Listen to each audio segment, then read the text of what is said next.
Boa noite, hoje é dia 10 de junho e vamos para o nosso devocional do dia em que eu leio Manhã e Noite de Charles Spurgeon. Mas antes, vamos começar com a nossa oração. Jesus, Pai querido, que o Senhor esteja presente do começo ao fim deste devocional, que o Senhor traga para essa live todos que precisam ouvir essas reflexões sobre a sua palavra que se encontra em Romanos, capítulo 14, versículo 8. E João, capítulo 5, versículo 39. Espírito Santo, for necessário que o Senhor traga para essa live todos que precisam ouvir essas reflexões sobre a sua palavra. Espírito Santo, for necessário que o Senhor coloque em minha boca qualquer palavra para esse devocional. Agradeço por estar conosco nesse dia. Amém, amém, amém. Então vamos lá para o nosso devocional do dia, começando lendo a introdução da carta do apóstolo Paulo aos Romanos, da Bíblia Spurgeon. Visão geral. O autor. Paulo, o autor, era um hebreu, por descendência natural de Tarso, na Cilícia, e educado por Gamaliel, grande professor fariseu. Paulo foi um dos maiores perseguidores mais implacáveis dos primeiros cristãos, mas foi convertido pela aparição repentina do Senhor ressuscitado. Ele começou a pregar em Damasco, mas por causa da perseguição foi para a Arábia. Retornando de lá, visitou Jerusalém e Damasco e depois foi para a Cilícia, onde sem dúvida realizou um trabalho evangelístico até Barnabé procurá-lo em Tarso e o levar para Antioquia, onde trabalharam por um ano. Depois disso, os dois foram para Jerusalém com contribuições para os irmãos. Ao retornar a Antioquia, ele foi chamado pelo Espírito Santo para o trabalho missionário, no qual continuou até sua morte, fazendo pelo menos 3 anos de jornadas missionárias que sofreu durante e depois um longo período de martírio até a sua morte. Motivação da Epístola aos Romanos. Paulo desejava ir a Roma e agora esperava fazê-lo em breve. Ele pode, portanto, ter desejado que soubessem sua doutrina antes de sua chegada, especialmente porque talvez tivessem ouvido alguns relatos falsos sobre ela. Foi logo depois que escreveu Gálatas e a mente de Paulo estava cheia da doutrina da justificação. Ele pode ter desejado escrever mais sobre o assunto, dando ênfase especial ao lado divino da doutrina, assim como já tinha dado ao lado humano no livro de Gálatas. Deste modo, ele também pode ter sido mal interpretado em Gálatas e desejado ampliar seus ensinamentos. Em Gálatas, o homem é justificado pela crença. Em Romanos, Deus dá sua própria justiça ao crente por sua justificação. Febe, uma mulher de influência e caráter cristã, amiga de Paulo, estava prestes a ir para Roma, partindo do litoral de Corinto. E ele não teve uma boa oportunidade para enviar a carta, mas poderia, de certa forma, prestar-lhe um serviço ajudando na sua apresentação. A igreja em Roma, sem dúvida, estava em uma condição muito próspera nos momentos escritos de Paulo. Talvez tenha sido organizada por alguns judeus que ouviram e crendo estavam em Jerusalém, provavelmente no dia de Pentecoste. Embora seus membros incluíssem judeus e gentios, Paulo a considerava como sendo uma igreja, especialmente igreja gentia.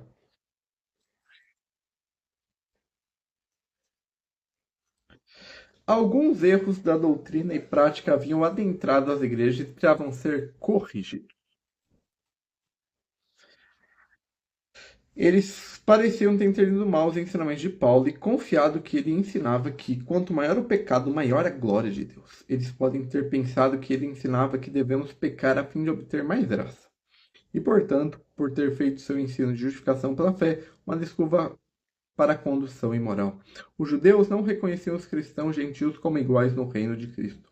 Por outro lado, alguns dos irmãos gentios olhavam com desprezo para seus limitados, preconceituosos e fanáticos irmãos judeus.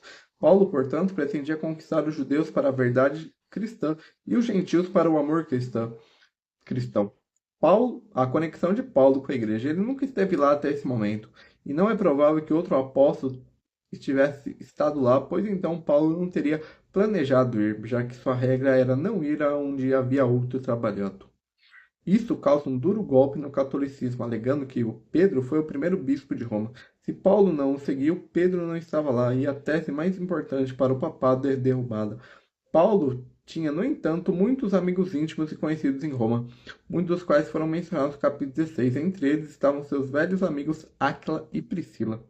Argumento do livro. As doutrinas do livro são consideradas discutidas sobre quatro posições principais. Todos são culpados diante de Deus, tanto judeus quanto gentios. Todos os homens precisam de um Salvador. Cristo morreu por todos os homens. Todos nós, pela fé, somos um corpo em Cristo. Período da escrita, provavelmente em Corinto, por volta de 58 depois de Cristo. Tema: o dom da justiça de Deus como a nossa justificação, que é recebida pela fé em Cristo, ou justificação pela fé. Análise. Vamos ler sobre o capítulo 14. Desver para os fracos, ajuda e paciência. Capítulo 14, versículo 1 ao capítulo 15, versículo 13. Vamos ver se tem mais alguma coisa sobre o capítulo 14, não. Então, essa é a introdução da carta do apóstolo Paulo aos Romanos. Agora vamos ler o nosso devocional da manhã.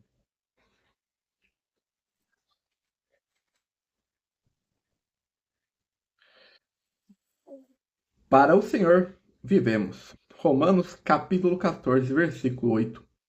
Se Deus desejasse, cada um de nós poderíamos ter entrado no céu no momento da conversão. Não era absolutamente necessária a nossa preparação para a imortalidade que ficássemos presos aqui. É possível um homem ser levado ao céu e descobrir ser um participante da herança dos santos na luz? Tendo apenas crido em Jesus, é verdade que a nossa santificação é um processo longo e contínuo, que não estaremos aperfeiçoados até abandonarmos nosso corpo e entrarmos além do véu. Mas, no entanto, assim quis Deus. Ele podia ter nos transformado da imperfeição para a perfeição e nos levado para o céu imediatamente. Por que então estamos aqui? Será que Deus deixaria seus filhos fora do paraíso um único momento além do necessário? Porque o exército do Deus vivo ainda está no campo de batalha, quando um comandante poderia lhes dar a vitória, porque seus filhos ainda estão vagando aqui e ali através do labirinto, quando uma única palavra de seus lábios os trairia para o centro de suas esperanças no céu? A resposta é: eles estão aqui porque precisam viver para o Senhor e para levarem outros a conhecer seu amor. Permanecemos no mundo como semeadores para espalhar a boa semente, como lavradores para arar o terreno árido, como arautos anunciando a salvação. Estamos aqui como sal da terra para ser bênçãos para o mundo. Estamos aqui para glorificar Cristo em nossa vida diária. Estamos aqui como trabalhadores para Ele, como trabalhadores com Ele. Cuidemos que a nossa vida corresponda a esse propósito. Vivamos da maneira zelosa, útil e santa para o louvor e glória de sua graça. Enquanto isso, desejamos estar com Ele e diariamente cantamos: meu coração está com Ele em seu trono e mal tolero a demora. Cada momento, ouvindo a sua voz, levanta e vem embora. E esse é o nosso devocional da manhã sobre a importância de nós vivermos para Cristo e demonstrar isso. Como eu já disse em algum dos sermões, Cristo morreu por nós em público, então nós não devemos viver por Ele no privado, fechado só na nossa igreja, na nossa própria casa. Nós somos chamados para serem cartas vivas de Jesus Cristo, que é lido pelo mundo e que muito provavelmente seremos a única Bíblia que muitas pessoas lerão.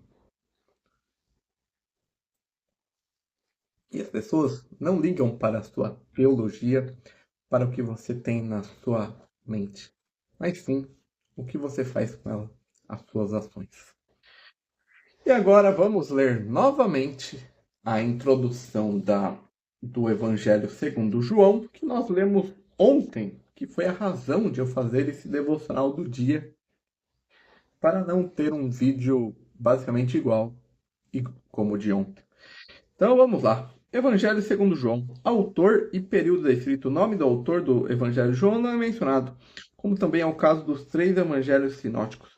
O escritor fica em segundo plano, atrás da mensagem de Deus. João foi uma testemunha ocular das ocorrências relatadas como ele mesmo escreve. De fato, apenas um espectador seria capaz de fornecer detalhes claros como cerca da hora 10ª, 6 talhas de pedra e 153 grandes peixes.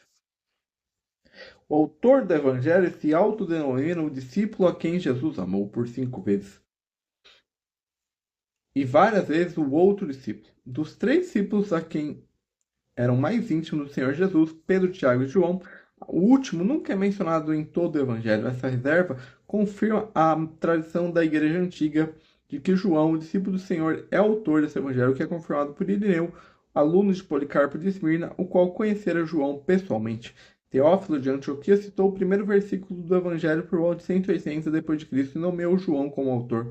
No entanto, houve outras suposições no passado, assim como nos últimos tempos. Segundo alguns, um presbítero com o mesmo nome deve ter sido o autor.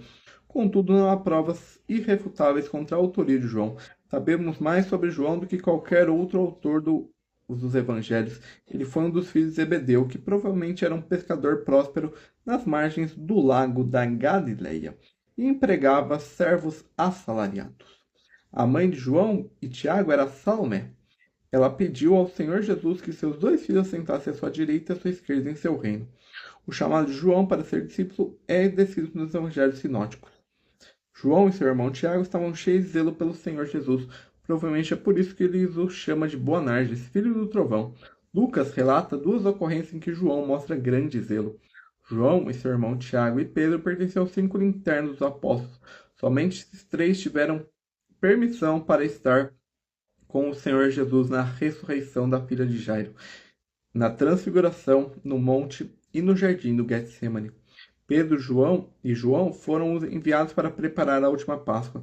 Eles também foram os primeiros discípulos que Maria Madalena encontrou no dia da ressurreição do Senhor Jesus e que viram o sepulcro vazio. João estava mais próximo do Senhor Jesus no cenáculo em Jerusalém quando os discípulos se encontraram pela última vez e finalmente foi o único a estar de pé, esperando de pé, próximo à cruz de seu Senhor. Também foi ele quem primeiro reconheceu o Senhor quando apareceu a eles no mar de Tiberíades.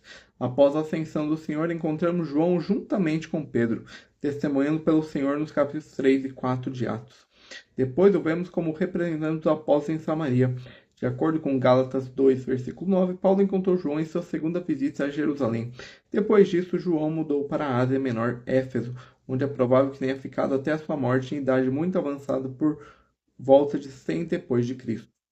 Porém, essa estadia foi interrompida pelo seu exílio na ilha de Patmos. De todos os livros da Bíblia, o Evangelho de João provavelmente é o livro que foi escrito por último. O conteúdo e a estrutura desse evangelho pressupõe a familiaridade do leitor com os 3 evangelhos sinóticos. Segundo a tradição, esse evangelho muito especial foi escrito no final do primeiro século depois de Cristo. Assunto e propósito dos escritos. Nenhum dos evangelistas tinha a intenção de escrever uma descrição completa da vida de Cristo de acordo com os princípios humanos. E, no entanto, os 3 primeiros escritores do Evangelho apresentam a vida e a ação de Cristo resumidamente, desde seu batismo no Jordão até a sua ressurreição e ascensão. É por isso que são chamados de evangelhos sinóticos. O propósito do Espírito Santo no Evangelho de João é outro. Dos 30 milagres listados no Evangelho sinótico, João menciona apenas um, a alimentação dos 5.000 no capítulo 5. Mas João descreve 6 outros milagres que não são mencionados em nenhum outro lugar. Isso soma 7 milagres. 7 é um número divinamente perfeito e suficiente. No entanto, João não os chama de milagres, mas sim de sinais. Ele dá a razão para isso no capítulo 20, versículos 30 e 31. E muitos outros sinais que não estão escritos nesse livro, verdadeiramente Jesus fez na presença de seus discípulos, mas estes estão escritos para que possam crer que Jesus é Cristo, o Filho de Deus, e para que, crendo, tenhas vida através de seu nome. Essa afirmação de João é uma boa descrição do assunto e do propósito do Evangelho. O Senhor Jesus é Filho de Deus. Encontramos o título Filho 29 vezes no Evangelho de João, dos quais 10 vezes é descrito como Filho de Deus. Numa linguagem simples, quase infantil, com um vocabulário apenas de cerca de 700 palavras, João nos comunica a verdade exaltada de que a palavra, o eterno Filho de Deus, se tornou carne. Portanto, ele não menciona nada como a genealogia, o nascimento ou a infância do Senhor Jesus. Em vez disso, o primeiro versículo do Evangelho leva o leitor de volta à eternidade. No princípio era a palavra. A eterna pré-existência do Filho de Deus é mencionada em João 8, versículo 58, e no capítulo 17, nos versículos 5 e 24. O Evangelho nos fala apenas de alguns milagres do Senhor Jesus, e João os chama simplesmente de sinais. Tudo isso serviu apenas para revelar a onipotência divina do Senhor. O homem Jesus Cristo é ao mesmo tempo Deus eterno que, como Senhor Jeová no Antigo Testamento, dizia a si mesmo, eu sou o que sou. Quando o Senhor Jesus foi levado cativo, ele disse aos soldados, eu sou ele. Eles recuam e caíram no chão. Ele é o único a afirmar, eu sou o pão da vida, eu sou a luz do mundo, eu sou a porta das ovelhas, eu sou o bom pastor, eu sou a ressurreição e a vida, eu sou o caminho, a verdade e a vida. João menciona várias vezes que o Senhor Jesus deu a vida voluntariamente. E é por isso que este evangelho não menciona o tempo de oração no Getsemane. O Filho de Deus tinha o poder para dar e teve o poder para tomá-la novamente.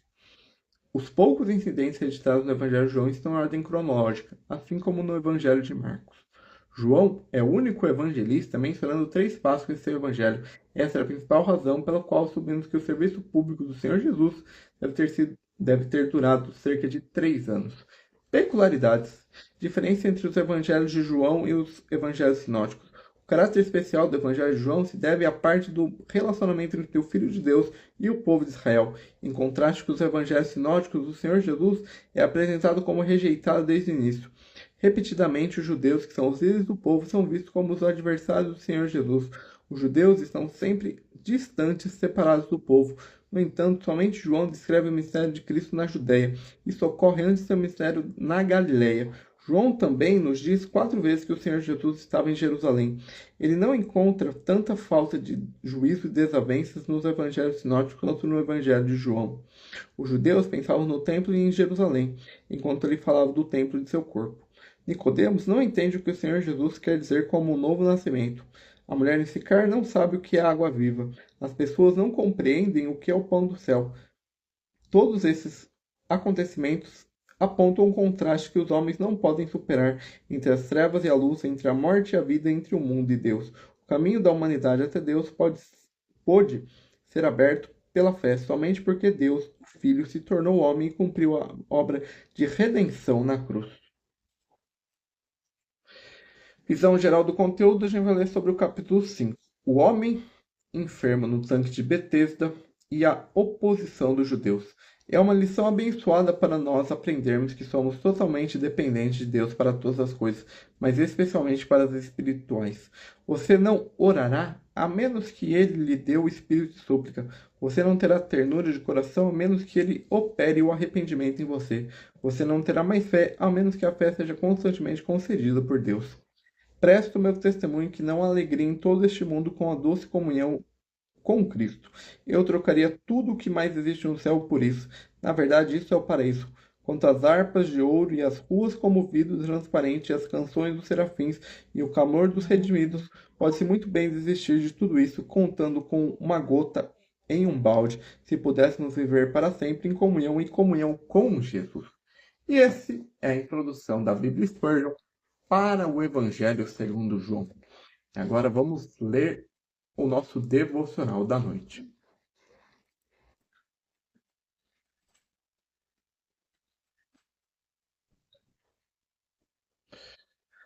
São elas, mesmas que testificam de mim.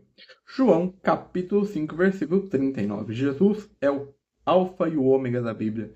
Ele é o tema constante de suas páginas sagradas. Da primeira à última, eles testificam sobre ele. Na criação, logo o discernimos como uma das pessoas da Santa Trindade. Temos um vislumbre dele na promessa da semente da mulher. O vemos simbolizado na Arca de Noé. Andamos com Abraão quando ele vê o dia do Messias. Habitamos nas sendas de Isaac e Jacó, alimentando pela graciosa promessa. Escutamos a venerável Israel falando de Siló. Em numerosos tipos de lei encontramos o Redentor abundantemente pronunciado. Profetas e reis, sacerdotes e pregadores, todos olham para uma direção, todos se apresentam como os querubins sobre a arca, desejando olhar para dentro dela e ler o mistério da grande propriação de Deus. Ainda mais manifestado no Novo Testamento.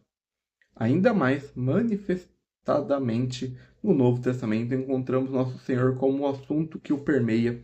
Não é um lingote aqui, outro ali, ou pó de ouro espalhado timidamente, mas no Novo Testamento podemos nos colocar sobre um chão sólido de ouro, pois a inteira substância dele é Jesus crucificado, e mesmo sua frase final é adornada com o nome do Redentor.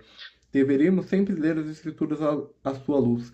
Deveríamos considerar a palavra como um espelho no qual Cristo olha para baixo, de lá do céu, e então nós olhamos nele. Vemos sua face refletida em um vidro. Sem nitidez é a verdade, mas ainda assim de tal forma ser uma abençoada preparação para vê-los como a veneramos. Face a face, esse volume contém as cartas de Jesus Cristo para nós, perfumadas por seu amor. Suas páginas são vestes de nosso Rei. Todas cheiram a mirra, aloés e cássia. A Bíblia é a carruagem real na qual Jesus passeia e seus livros são pavimentados com amor pelas filhas de Jerusalém. As Escrituras são os panos que envolvem o santo menino Jesus. Desenrola-se-as e encontrará seu Salvador. A quintessência da palavra de Deus é Cristo. E esse é o nosso devocional da noite, do dia da noite, e o nosso devocional do dia 10 de junho. Então, amanhã nós voltamos com mais um devocional do dia, no período da manhã, entre 8 e 9 horas. Então, tenha um bom resto de quarta-feira, um bom meio de semana, e até o que Deus te abençoe. Amém. Amém. Amém.